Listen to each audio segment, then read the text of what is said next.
جناب آپا، ہم آپ کی اس سمت آتے ہیں۔ شہید وہ مسلمان طاہر مکلف کہ جو تیز ہتھیار سے ظلماً مارا گیا ہو۔ قرآن کریم میں شہداء کا، شہادت کا، شہید کا تذکرہ کس طرح ملتا ہے؟ شکریہ ندا۔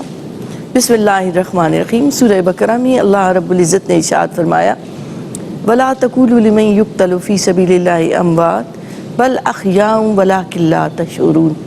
صدق اللہ مولانا العظیم۔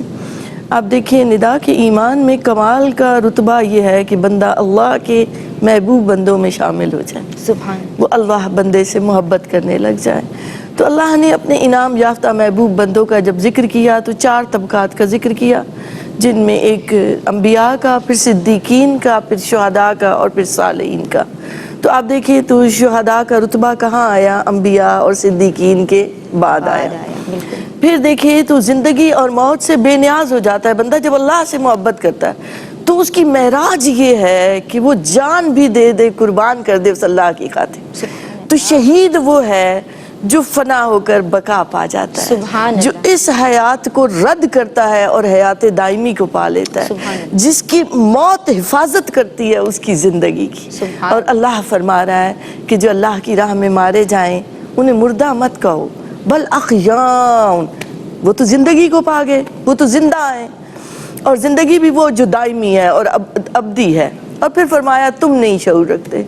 پھر ایک جیسے آپ دیکھیں تو دنیاوی خیال آتا ہے انسان کے ذہن میں کہ زندگی تو مانگتی ہے، غذا مانگتی ہے، رہنے کے لیے خوشیاں مانگتی ہے، تو انسان وہ جو زندہ ہے اگر اللہ کی راہ میں جو مارا گیا شہید، اور یہ بھی ذہن میں رکھے کہ اس نے دین کی خاطر، اللہ کی رضا کے لیے، ملک و ملت کی خاطر جان قربان کی، اس نے اپنی اس ظاہری حیات کا چراغ بجھایا اور قوم کی، ملک و ملت کے چراغوں کو روشن کر دیا۔ سبحان اللہ۔ حیات دے گیا وہ شخص جو شہید ہوا اللہ کی راہ میں، جس نے اپنی جان دے دی۔ اب انسانی ذہن میں یہ سوال آ سکتا ہے کہ وہ غذا کیسے اس کو ملتی ہے؟ زندگی ہے اگر اس کی تو اس کو تو غذا چاہیے۔